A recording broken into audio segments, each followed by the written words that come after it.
भारत के इस बड़े फैसले से बांग्लादेश पर हुआ सबसे बड़ा खुलासा। अमेरिका और चीन के मंसूबों पर पानी फिरा। बांग्लादेश के नए बादशाह को देखकर पाकिस्तान के चेहरे पर 12 बजे। अमेरिका और चीन की आंखों में क्यों खटक रही थीं शेख हसीना। भारत ने सुपर पावर की सारी अक्कड़ तोड़ी। जो आंकड़े सामने निकल कर आ रहे हैं उसको देखने के बाद क्या बांग्लादेश जैसी स्थिति भारत में भी बन सकती है? दोस्तों, कहते हैं कि सच्चाई तेल की तरह होती है, चाहे आप उसे दुनिया के सबसे गहरे समुद्र की अनंत गहराई में गाड़ दो, भले ही वो एक बूंद क्यों ना हो, लेकिन वो ऊपर आएगी ही आएगी। और ये वीडियो जो आप देख रहे हैं इस समय, ये बांग्लादेश की सच्चाई है। यही वो लोग हैं जिन्होंने बांग्लादेश के अंदर तख्ता पलट करवाया है। और जो लोग नहीं जानते ये कौन है, तो उन्हें बता दूं कि दरअसल ये जमात ए इस्लामी बांग्लादेश का चीफ है, जो अपने प्रमुखों के साथ बैठकर अब से कुछ ही मिनटों पहले प्रेस कॉन्फ्रेंस कर रहा था। और जिन लोगों को लगता था अब तक कि जमात ए इस्लामी नहीं, ना ही पाकिस्तान, बल्कि यह तो स्टूडेंट है, युवा शक्ति है, जिन्होंने सरकार को मजा चखा दिया। उन्हें जरा जानकारी दे दूं कि अब से 1.5 महीने पहले यह स्टूडेंट का प्रोटेस्ट स्टार्ट हुआ था, लेकिन 1.5 महीने पहले जिन्होंने शुरू किया था वह जमात ए इस्लामी इस संगठन के स्टूडेंट विंग के लोग थे। जी हां, उन्होंने ही इस पूरे के पूरे माहौल को खड़ा किया शेख हसीना के खिलाफ और इस प्रोटेस्ट को आगे चलाया। यहां तक कि अब से 1 हफ्ता पहले सरकार ने छात्रों की सारी मांगें मान ली थीं कि हम सारा का सारा आरक्षण हटा लेंगे। ऐसा प्रावधान लेकर आएंगे संसद में कि आगे से जो आरक्षण है वह कोई भी नहीं लगा पाएगा। यानी कि कठोर कानून बनाने को तैयार थे। लेकिन तब भी जमात ए इस्लामी ने इस आंदोलन को ठंडा नहीं पड़ने दिया, लगातार इसे आगे बढ़ाते गए। शेख हसीना के तख्ता पलट पर ही आकर रुके, बल्कि इनके जुड़े हुए लोग तो अब भी नहीं रुक रहे। लगातार हिंदू मंदिरों को टारगेट बनाया जा रहा है। जो हिंदू नेता थे शेख हसीना की पार्टी से जुड़े हुए, उन्हें मारा भी जा रहा है।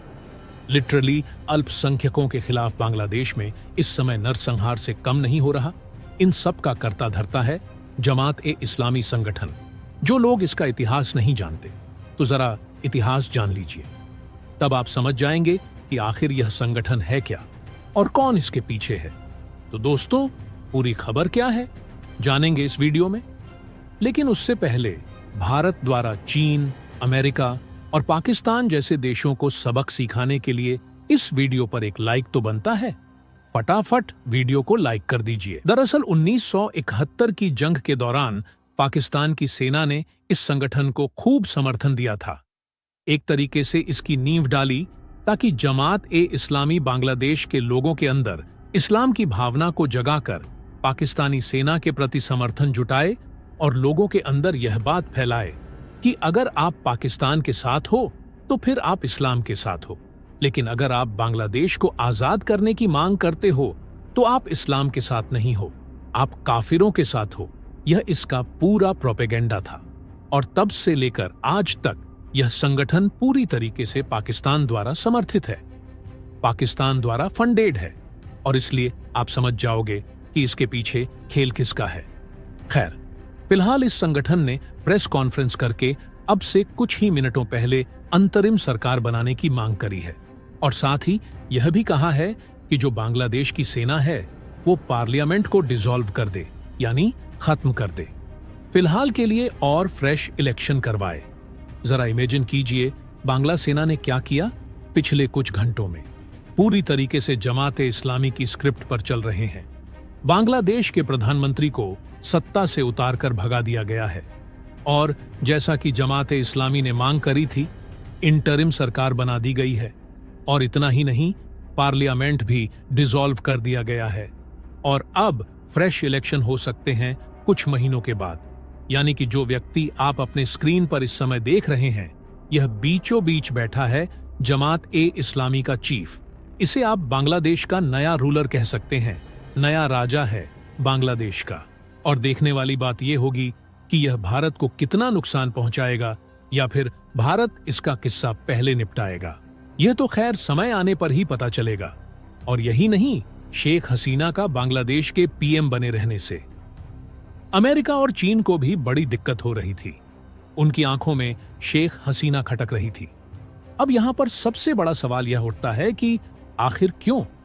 तो दोस्तों, आपको बता दें, दरअसल शेख हसीना अमेरिका और चीन की परवाह किए बिना बांग्लादेश को प्रिंसिपल ऑफ नेशन फर्स्ट के तहत डेवलपमेंट के रास्ते पर आगे ले जा रही थी, जिसकी वजह से एशिया के कई देशों के मुकाबले ग्रोथ और हैप्पीनेस के मामले में बांग्लादेश बेहतर स्थिति में था, जो अमेरिका और चीन सहित पाकिस्तान की कई ताकतों को एकदम पसंद नहीं आ रहा था।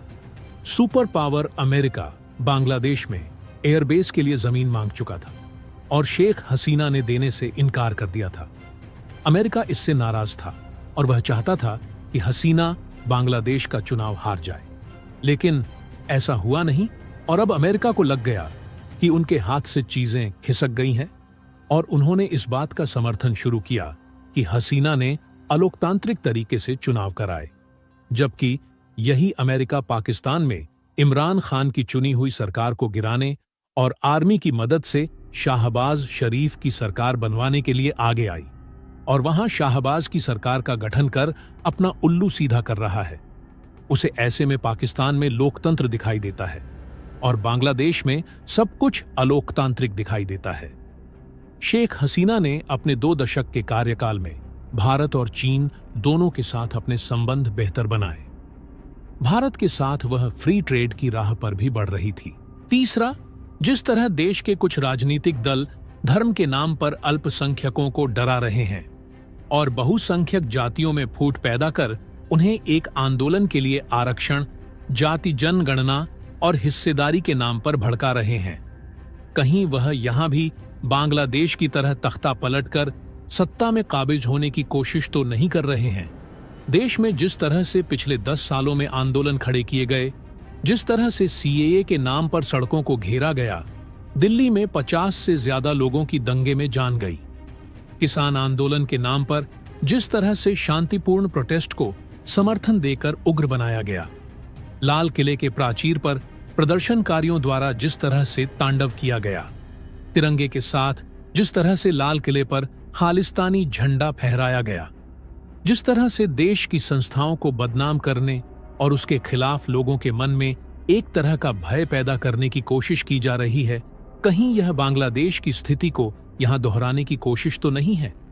क्योंकि बांग्लादेश में देखकर यह सीखना होगा कि जो राजनीतिक ताकतें देश के लोकतंत्र के लिए पश्चिमी ताकतों को देश में हस्तक्षेप के बारे में कह रही हैं, क्या वह सही है?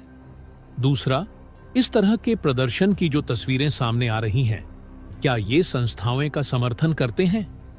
तीसरा, ये केवल देश को दूसरी ताकतों के हाथों बेचने के लिए ऐसा कर रहे हैं? और अंतिम, ऐसे प्रदर्शनकारियों का लोकतांत्रिक मूल्यों से और चुनाव से कुछ भी लेना देना नहीं है।